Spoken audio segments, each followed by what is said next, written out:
partaking, if you will, in folk remedies or drugs, psychedelics, something to alter your mind. Okay. Yes? Last week we were talking about the different levels of sin. Where do addicts fall? Because sometimes, technically they have control, but at the same time they don't. That's a very good question. Addicts of any kind, let's take drinking.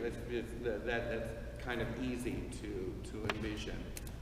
If you are an alcoholic, if you are addicted to drinking and getting drunk, and you do this weekly, let's say, every weekend you get plastered and you can't control yourself. You have a problem and you recognize it. The drunkenness is still a mortal sin. However, because it's an addiction, it's something that has weakened your will, you have less freedom and have a less mitigated responsibility to it. Does that make sense? Oh. Sort of. You are still responsible.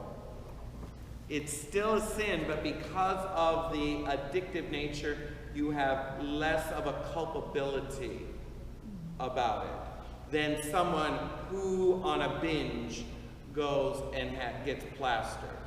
Does that make sense? No? Someone who is addicted has a weakened will. One of the conditions for a mortal sin is that you freely give into it, knowing that it's wrong. If your will has been habituated because of the sin to it, you have less culpability because you're not free to say no as much as someone who doesn't.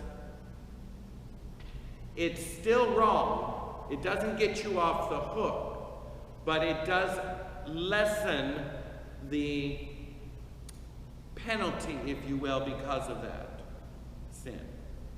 In comparison, if you will, to someone who doesn't have that addiction. It still means you should seek help. You should seek to overcome this. It is a cross that you need to overcome. It doesn't mean that you're off the hook. But it does lessen your responsibilityness to it. Does that help? Well, all right, so you have the heroin addict who really wants to stop using heroin. However, they're physically addicted. Yes, and so it's more difficult to be sure, but because of their weakened will, they are less responsible for it than someone who doesn't have that. They're less, but it's still a mortal sin. The quality of the sin has not changed. To get drunk is a sin.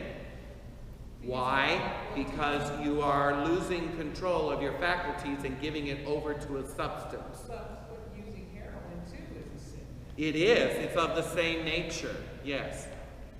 Because you are, same thing's true for toking up marijuana. The legality of it is immaterial. It's the fact that you are losing your will to a substance. But all addictions are sinful. Yes.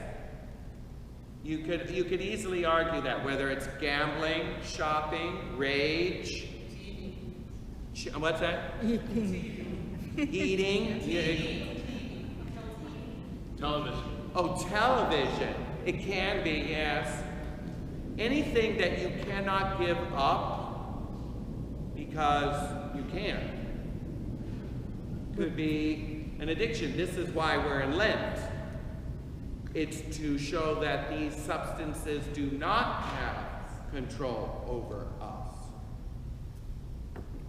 That's the exercise of Lent. Okay?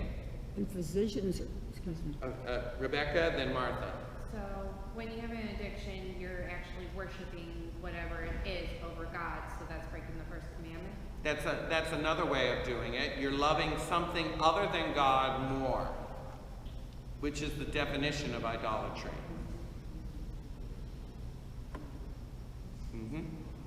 Martha. And physicians are saying now, more than ever, that alcohol does change the brain. Talking about the will, but the brain itself also. Now, interestingly enough, by the way, so it's not all bad news, consistent prayer and meditation has been known to alter brain chemistry as well.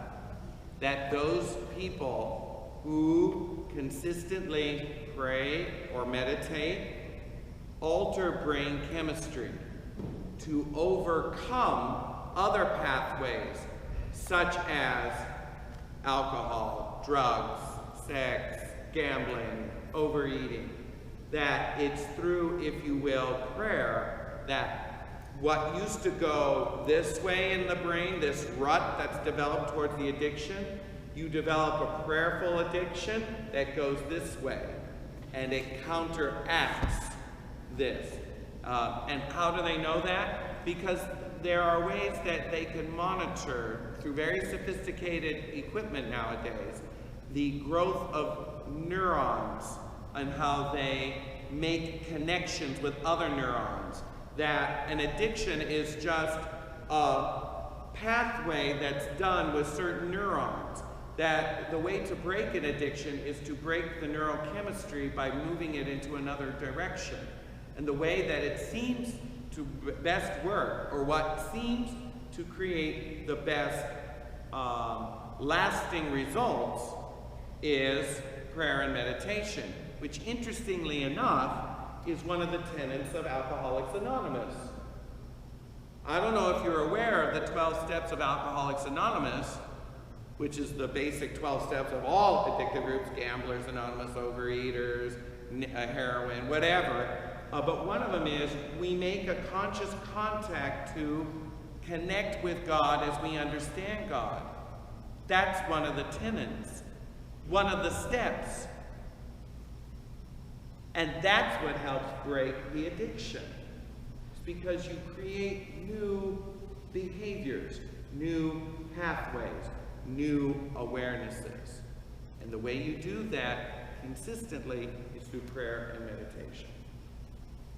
Which is interesting because the rosary is both a contemplative and meditative prayer. By meditating on the mysteries and by saying the prayers, it is probably the best tool against addiction that you can have, of any kind. Time is running out, so I'll let you. I just wanted you to say a little bit more about how religion is, I think it's Peter denial, but what other type of Cowardliness in general is a sin against the virtue of fortitude, which is strength, generally referred to as strength of character. Courage, in fact, comes from the Greek, from the word cœur, in French cœur, which means heart, means you have a lot of heart, a lot of compassion. Cowardliness pulls that back. Another word for it could be selfishness. Yes, because the word courage implies if you're courageous, you're outgoing, you're heroic. You give yourself over to something greater than yourself. You're courageous. And courage comes from, like I said, the Latin word cœur, like in French, cœur, C-O-E-U-R, which means heart. You have a lot of heart. Strength of character and compassion. Cowards pull back and are self-centered. They don't have heart. fear? It's also a fear, yes. It's based on fear.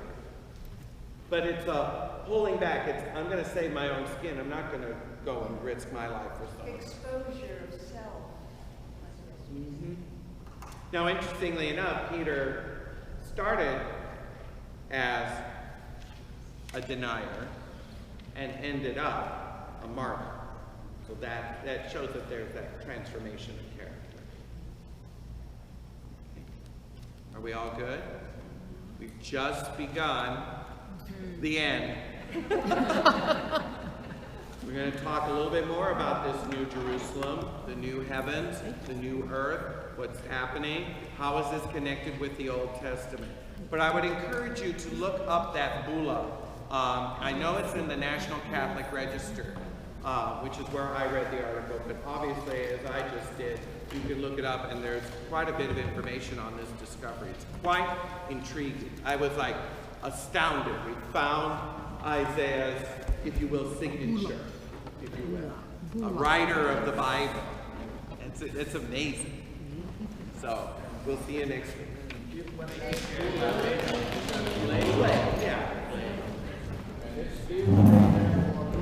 Bye, Tess. Say bye to Tess. Bye.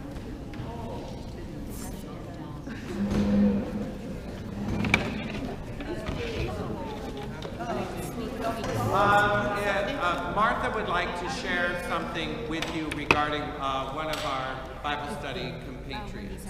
Okay, Patty LaFace has lost the hearing in one of her ears. It started out with a lot of vomiting and vertigo, and they tried prednisone, and now today she had her first shock treatment, which is very painful, with the idea that maybe she might get her hearing back.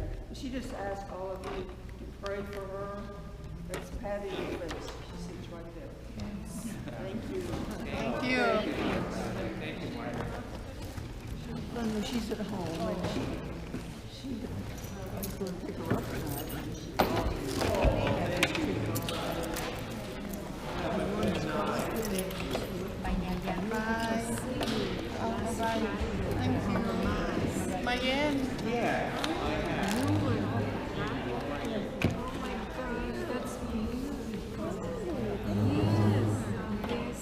Mayen. April pa. April. From what I know from Queen,